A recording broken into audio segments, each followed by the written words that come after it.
Hey, what's up guys? It's Michael here. Gonna be talking about some Capcom Infinite and some Dragon Ball Fighter Z, I guess. I'm pretty sure it's Dragon Ball Fighters, which is actually kind of funny. But anyway, if you enjoy, please like, subscribe, share it out, all that jazz. I'm not really gonna, push that too far. But anyway, I'm just gonna be showing the trailers in the background just to kind of compare a little bit, because that's what this video is about, is comparison.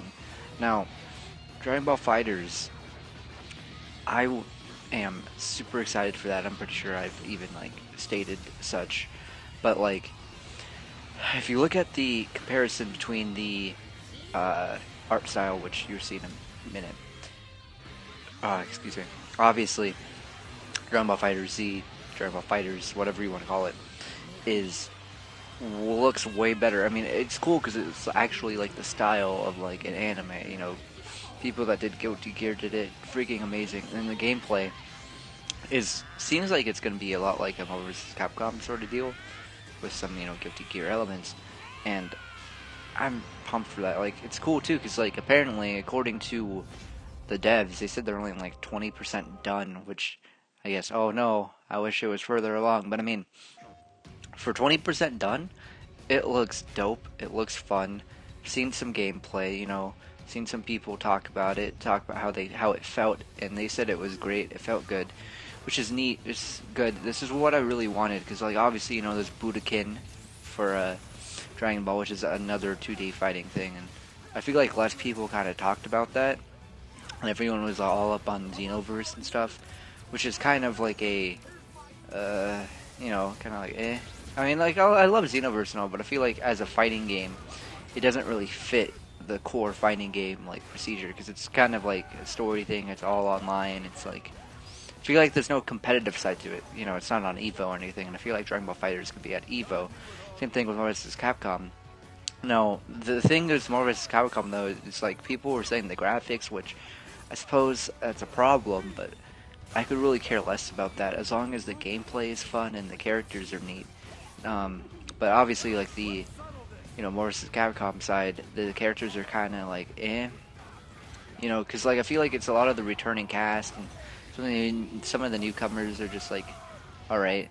Like I just think the problem with it as well is there's no X-Men, and they're not really communicating whether or not that they are going to be X-Men in like a DLC or something, which would kind of make me mad considering how X-Men were always a staple, and then if they make you pay for it, it's kind of like eh. So if they do anything like that, I would hope they would add it for free, but I kind of doubt it. Just yeah. Like apparently they're trying to make it more for casual people, which is neat. It's cool. It's understandable. They want to get more accessibility, more people to play the game, and just have fun with it, which is cool. That's what we need. But like if it's gonna be like a what's the more uh fuck, like I just feel like they're trying to make it too easy and everything, especially like seeing that story, like trying to make it super casual. Because if you look at the story, like the story demo, story trailer, all that stuff, it's like it seems really forced. I don't know. I don't really enjoy it too much, especially the way they kind of went about it on the story demo. Like obviously the demo, I can't really say much about it, but you were like fighting all the minions and stuff, and it was A, too easy, B, happened too fast, and then like the last fight against Ultra and Sigma, you were supposed to lose, and it was just like I hate it when they do stuff like that. Like if you're gonna lose, at least let you take their health down, and then in the next cutscene you lose. I'm fine with that, as long as it's not I was supposed to just stand there and do nothing. So then why not just do that? Sort of deal. Like if you know that you're supposed to lose, then you would just stand there and do nothing, and it's not fun. But I'm kind of getting off topic here. I'm trying to compare these two games and what I think about them. Like I feel like they're really similar in like certain ways, like the gameplay wise and everything, like the tag system. And obviously, Marvel vs. Capcom Infinite is doing their like two tag system, whereas you know Dragon Ball Fighters is doing three tag system, which is like old Marvel vs. Capcom 2. And I feel like the characters are a lot more memorable on the Dragon Ball side. But then again, well, maybe not memorable, but I feel like they're better. I feel like the fighters on Dragon Ball side are better because they're slacking on that Marvel vs. Capcom thing. I must say, like, like I understand though they're trying to go with the Marvel Cinematic Universe, and that's cool, but it didn't like playing the story demo. It wasn't fun to me, and I feel like if I were to play Dragon Ball fighterz, I'd have a lot of fun. Like the thing is, I've been really on a fighting game kick recently and everything. And seeing these two games, I'm more hyped for one than the other, and I think you could tell which one I'm more hyped for. You know, freaking Dragon Ball. I mean, like then again, I'm like a really big Dragon Ball fan as well. But I've also been playing Wars Capcom since I was like a child at like the arcades. So there's that. But like I feel like they're really taking so many missteps trying to make it more casual, whereas Dragon Ball fighterz, yes, trying to make it more competitive, but at the same time, they're doing it in a way where it just makes more sense. Like the mechanics are out there, the gameplay's out there, the characters are out there, the art style. Like for a fighting game, you need to have it to look good, which, like I said, graphics I could really care less about in any game as long as the gameplay's like good. But for a fighting game, you really do need it to look good for like a huge audience. Like if you want to sell copies, you gotta impress people, and with that, you know, the visual effects and the graphics, like the mechanics. For instance, Dragon Ball fighterz, you know, they shoot Ki Blast, you can deflect it back, and it goes on the background, and it destroys stuff. It's like destructible stuff in the background. Like there's actually things going on, like in the world around you. It's not just like a 2D fight. It's not like a blank canvas and then two people fighting. And I think that's awesome. Like, obviously, I'm gonna kind of go off topic here and talk about Injustice and Injustice 2 and stuff. You know, there's stage transitions and interactables and stuff like that. And I guess it's different. That's cool, but I feel like that's an appeal for that fighting game because it's different stuff. Like, obviously, you could turn all that off as well, but I feel like that makes it more interactable. It makes it more interactive. It's a mechanic, and like, obviously Marvel vs. Capcom is going to play a lot different than it did before.